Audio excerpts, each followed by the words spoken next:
If you don't know how to get a hold of Dragon Zaniga, this is a channel you definitely want to check out, and a host that definitely will blow your mind. He does it constantly.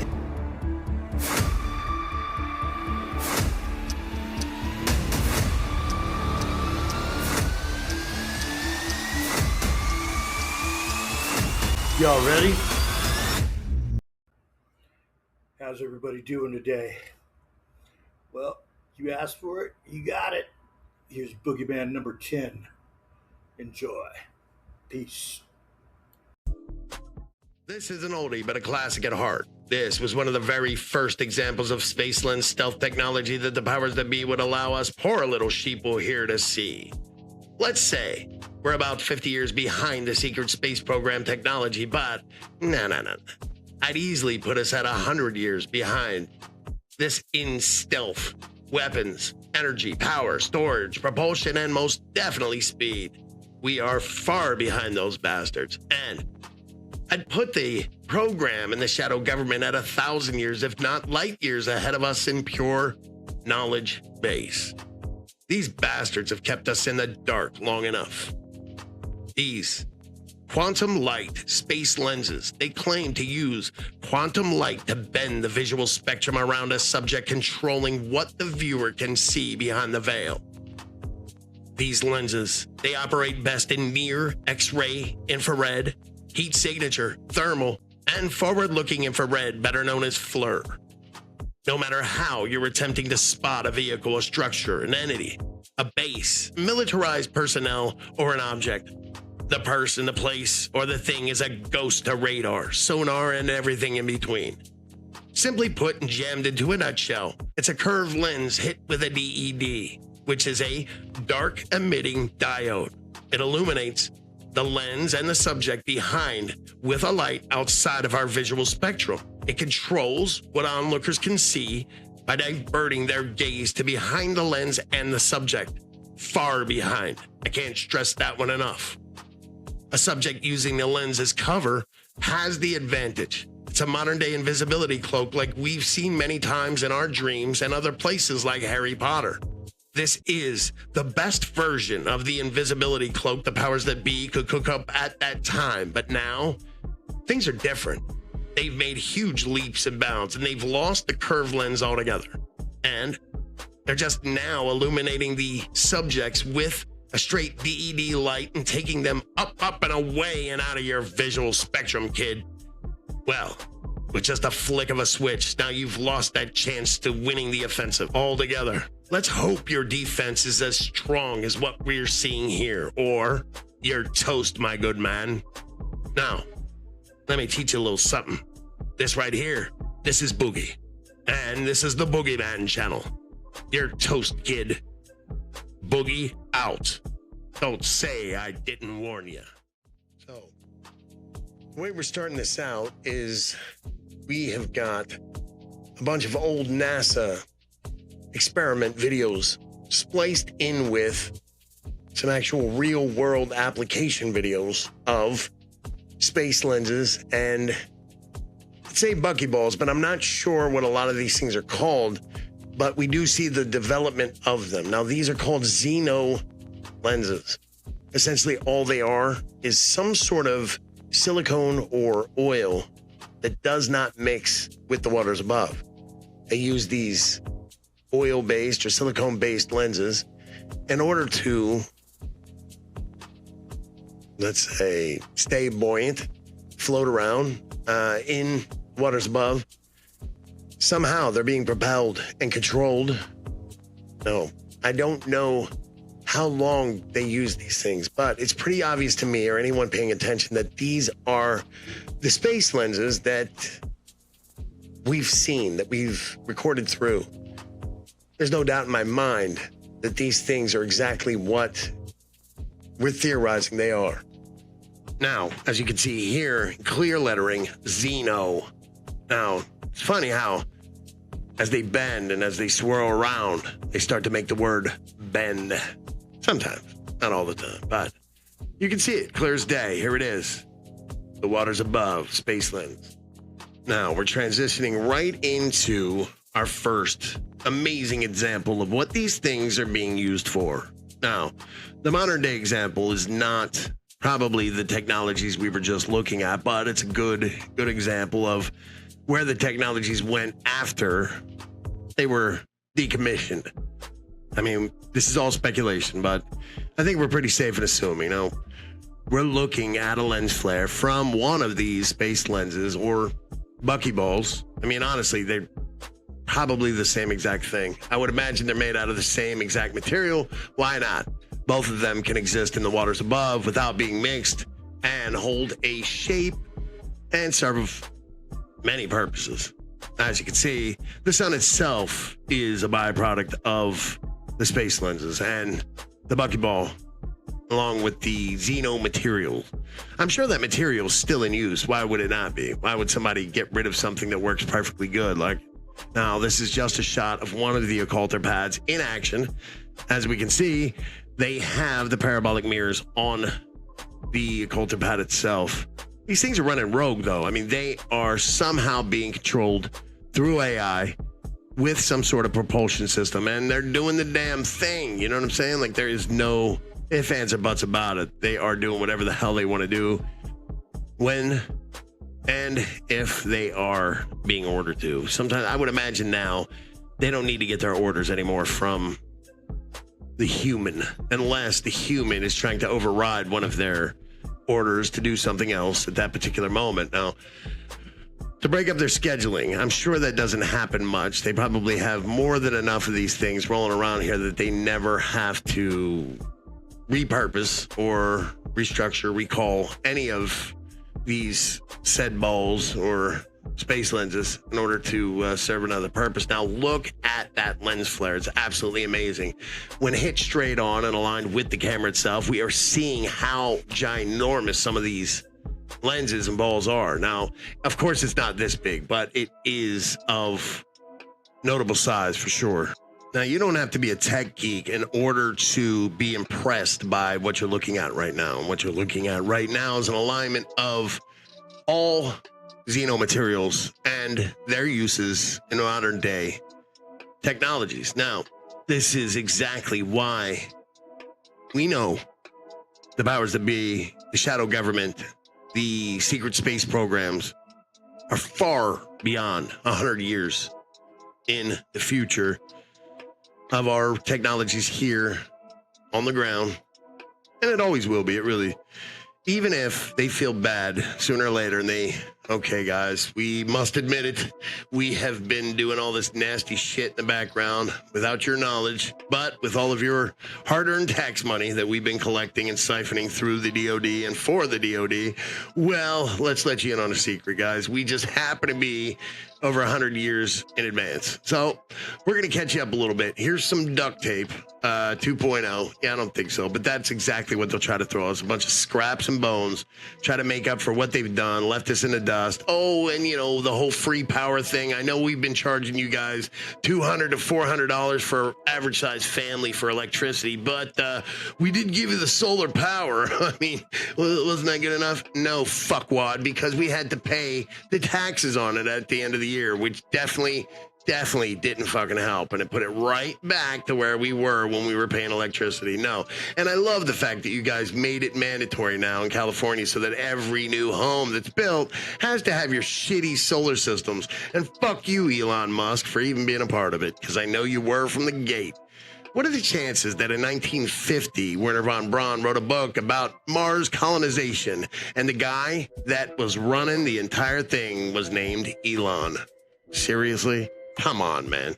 The world is a stage. And you, my friends, I guess you could call yourself the stars. If you want to. Go out and lie to yourself. It's okay. We do it every day. Oh, God. Misery. Misery loves company. I guess I can count on all of you. This is pretty crazy shit, though, what you're looking at. And what we are looking at is not a rogue solar system or a rogue planet by the name of anything with an N. Or, yeah, probably not. No, this is not Nibiru. So, all of you Nibiru believers out there, please go somewhere else. There's no time for that shit. We live in a holographic universe, a simulated reality. Anything that's here is here because they put it here. There is no rogue anything. The only thing rogue is maybe when your nuts slip out of your boxers by accident. That is as rogue of a ball that's coming into this solar system. You got it? Good. Now let's move on.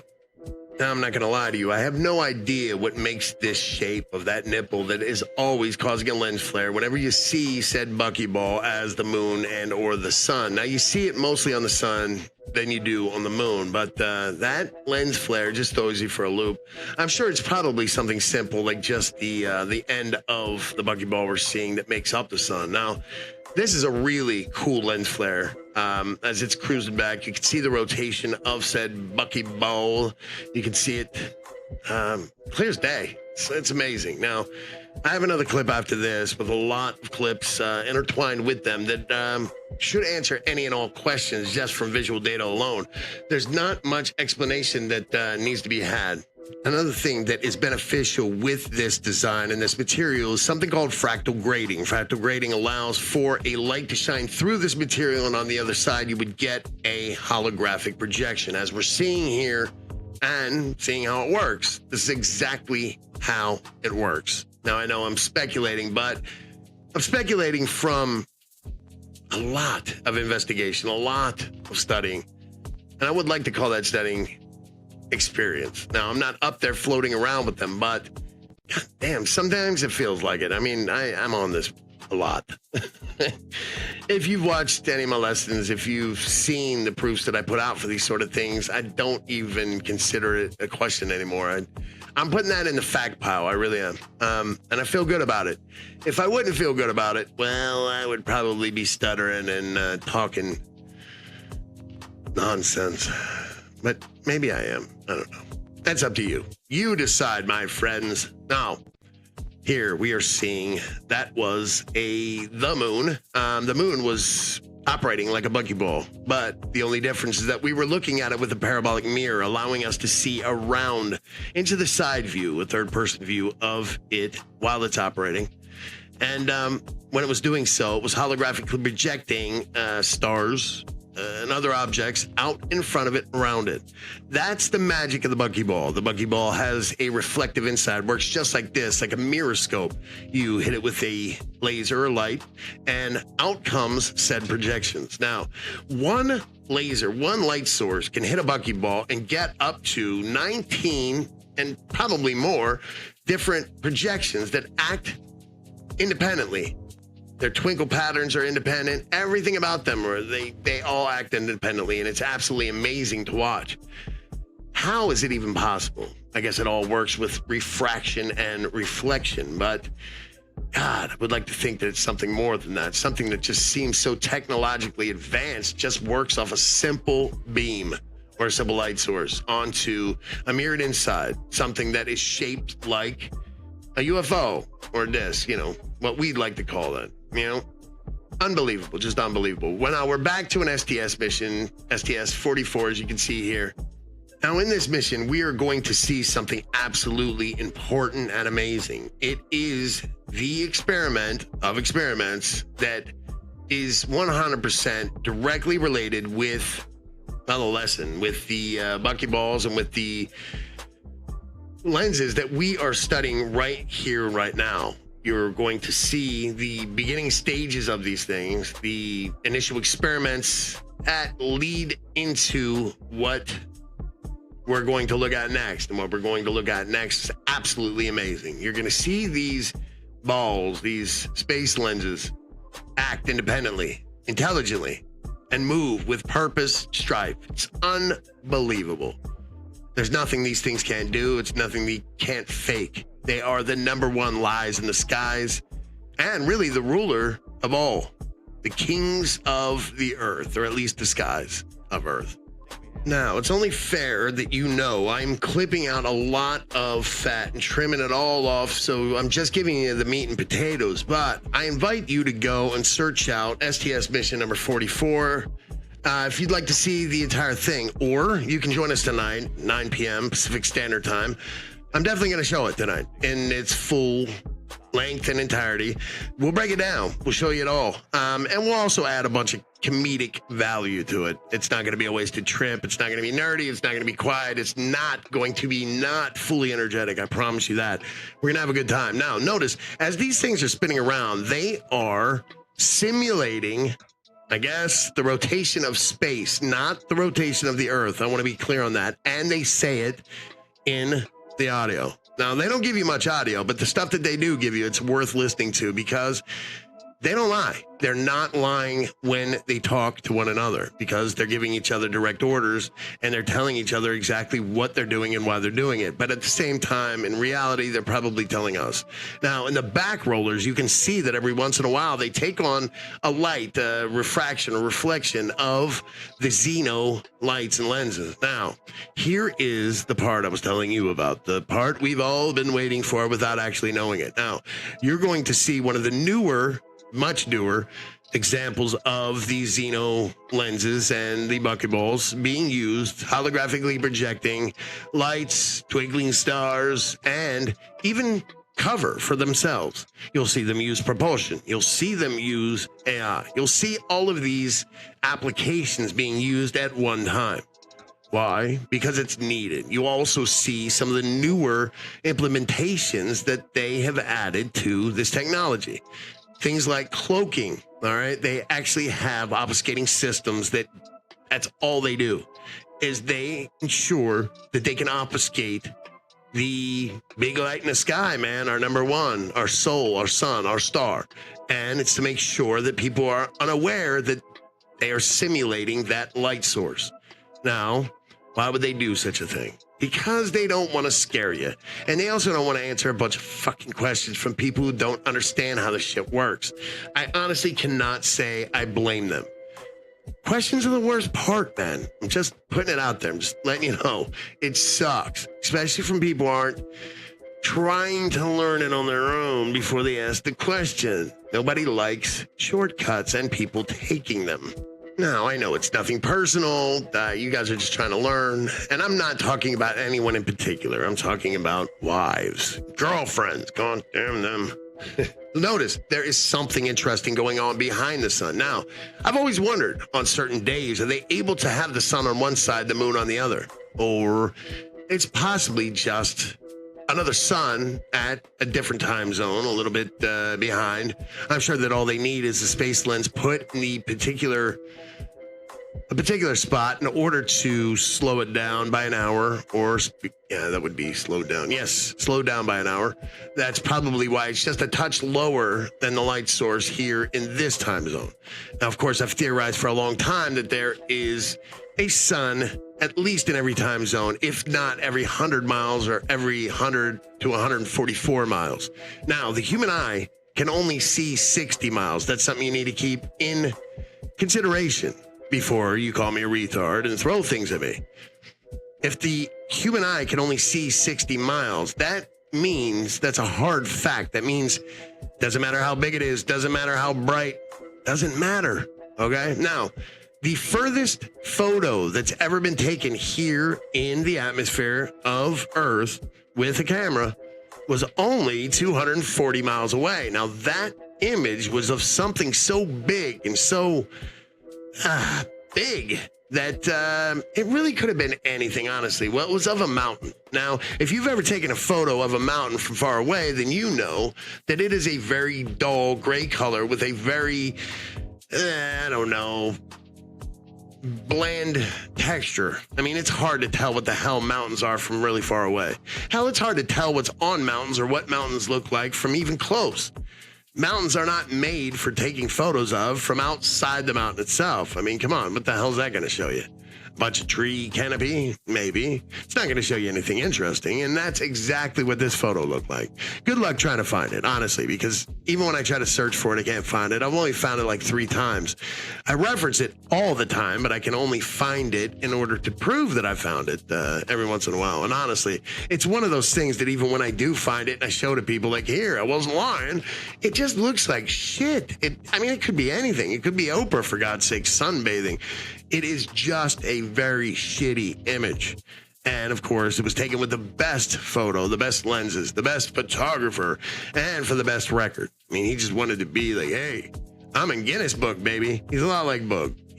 I built the second largest privately owned telescope, and he built a big, crazy-ass lens with camera in order to grab a prize, too. I mean, what else are we to strive for as photographers, as astrophotographers, as YouTube teachers? I mean, what the hell am I? I don't know.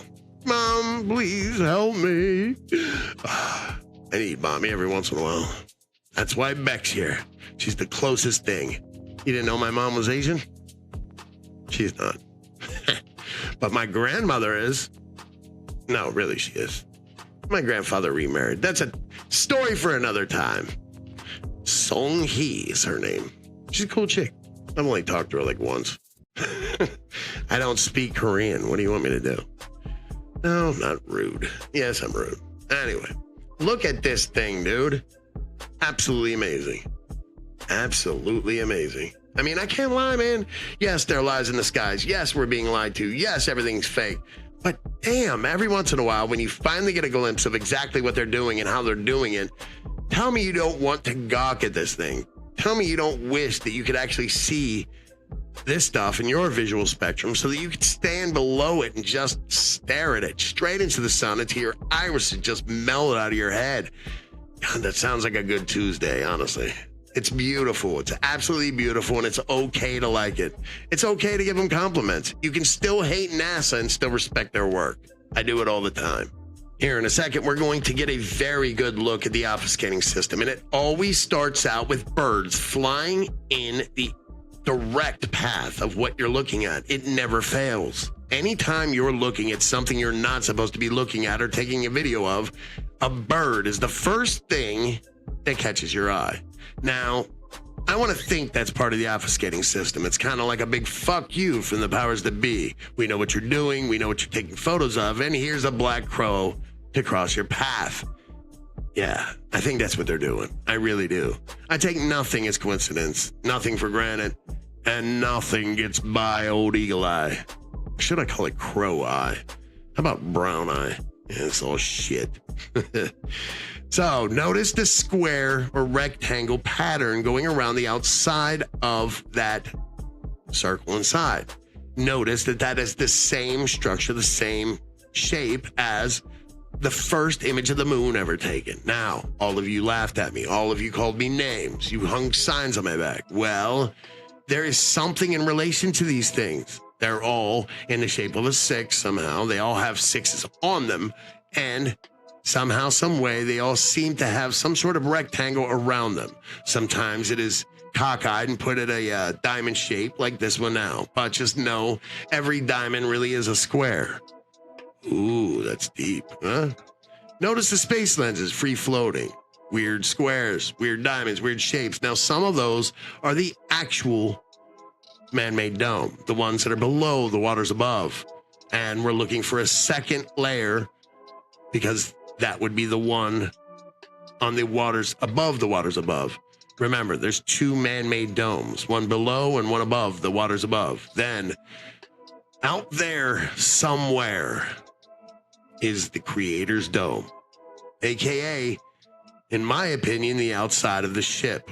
Yes, Spaceship Earth. Every time I say it, something bad happens. Let's find out what it is this time. Oh, it's always a pleasant surprise. Bring it on, people. Now, look at that. A trident. Do you think that was on accident? I don't. Notice how the trident also always makes the E and the L. Oh, representing our little friend, the Elohim, or Lucifer. It's wordplay, man. This is his place. If you haven't realized it by now, we never see Jesus listed anywhere, or, ooh, God. I don't even know what he would call himself. What would he call himself? The Father God. What would he call himself? How would he list his initials out in a way that other people could actually notice it? What would he call himself? What would his tag be? Now, from what I hear, the Jehovah's Witnesses believe that it is the Archangel Michael that is God. Yes, believe it or not. I really don't know what that stems from. Now, there are others that believe it is the Archangel Gabriel that is God.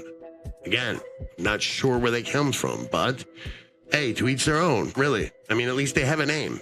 Now, the Jews called him Erevat, all right, which is really close to Erebath, which is the name of the 7 levels of heaven. Ooh, I don't know. The plot thickens. I have no idea. Now, what we are witnessing now is the actual obfuscating system. Notice that layers of cloud are appearing out of absolutely nowhere. This was not on accident. This is a time-lapse video, though. I want you to know. So when I say out of nowhere, it really did probably take a few minutes or at least a few seconds before it actually happened. We'll give them the benefit of the doubt and say a few minutes, though, just because it would be extremely difficult to have instant clouds. Now, there are a few patents that going around that talk about simulated skies, simulated clouds, where these clouds will be nothing but holographic projections. Notice the faces that are appearing in said clouds. Now, those clouds are far too thin in order to just have holographic faces, or are they? They aren't if they're just a 3D animation or a projection of sorts. Notice that in one of those NASA experiments that we showed, and I forgot to point it out unless it hasn't happened yet, is that one of the guys is actually drawing something and then comparing it to the smoke and oh, you know what? It hasn't played yet. It's going to. It's going to be one of the last ones. We are going to look at a clip where one of the NASA astronauts draws a picture, and that picture is supposed to signify what shape and what sort of imagery the clouds are going to take whenever he punches that into the computer. Well, I'm not sure it actually does it, but I'm sure that they have figured out a way by now that whatever's drawn out, whatever's depicted and put into the computer is definitely going to take shape in that exact manner. I am 100% sure of it. The reason why I know is because there are many patents that talk about the same thing. They talk about the simulated skies and the simulated holographic clouds and how it can be controlled by an actual artist. And it shows the artist in the patent drawing at a drafter's table, making the pictures and sliding it right into some sort of 3D or digital scanner. That scanner will then feed into some sort of sky printer. And next thing you know, voila, you've got yourself the most simulated skies one could ask for or fear. Now, in this clip, I have sped it up a bit. I've gotten rid of some things that needed to get rid of in order to speed this thing along. Now, the reason why I've sped it along is because I want you guys to see something absolutely amazing. Now, this is the pilot cruising through. Notice that he does not have a window. What he has is a little slit over there to the left-hand side, but he has a digital readout. This is one of the first digital readouts and digital planes that had absolutely no window. They did not do the navigation from visual data. They did it from digital readout. And here it is, man. You are looking at the future back in the mid-90s, which is, man, saying a lot, honestly. On this same flight in STS-44, they invented the first digital camera with an LCD screen on the back. I was going to play it for you, but we were just not enough time. Honestly, I will play it tonight during the live show. I really hope you guys can join us at 9 p.m. Pacific Standard Time to 11 p.m. Pacific Standard Time. If there's any of the members that are listening right now and you would like to join in, give me a ring. You know how to do it. Now, notice these space lenses that he is going to navigate around. That's all I can do is assume that that is what he's doing.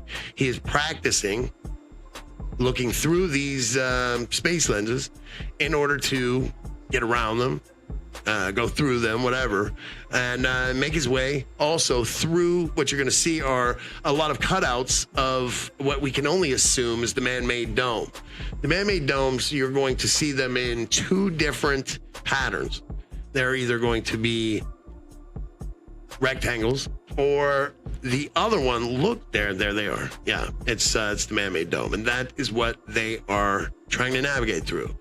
Now, I would imagine that he had those shapes of the space lenses up in order to sort of give himself an idea of how they float, whether it be at, how quickly he needs to turn, and at what point in order to get around them. how much delay they add, how long do they take to sink down, that sort of thing. Pilot stuff, you know what I'm saying? Now, notice the difference between their map and our world maps these days. Now, this one might not be that different because these guys that are helping him to navigate in and land might not be qualified enough to look at the real Earth. Or maybe they are. I don't know. I don't have one of the maps handy in order to compare it to, but this is where I get a lot of my imagery. I get them from overhead projectors on old NASA videos. Hey, I'm giving away some of my secrets, so if you care, write it down. If not, move on. Now, notice the way this thing is more like a watercraft or a raft than it is an actual space shuttle. If you haven't noticed, I would put money on this, that this is an inflatable shuttle, and it always has been. It never made sense that that big ass rocket booster, the one that used to be just underneath it, I believe it was called the Stage 1. I refuse to believe that that thing is filled with a liquid fuel. No way. If anything, it was just inflatable. It was filled with helium or even nitrogen, something that was lighter than air. But that is anyone's guess. I don't have the proof of that. All I have is that you can see seams that look more like they should be on an inflatable balloon or a parachute other than being on, a metal tank. I mean, seams on a metal tank do not look anything like that. But to each their own, my friends. You make your own decision. Here we are. We're about to make a landing. I hope you guys learned something today. If you didn't, here's some more space lenses. They're everywhere, and they're huge. So the one that is, taking care of the sun is ginormous. If you've never seen it before, I urge you to look back in some of the archives of the videos here on the channel and see it, because it's absolutely amazing. Especially the evolution of these technologies from the minds of some of the smartest people in the world that work for NASA. Now look at those shapes off to the left. That is an occulter pad. It even looks like it's got a shuttle landed on it. We'll take a look at some of those a little bit later as well. And it looks like it works like clockwork. Look at all those notches. That probably controls the Merkaba, the big wheels in the sky, my friends. We'll talk later. Peace. Please like, share, and subscribe. Until next video.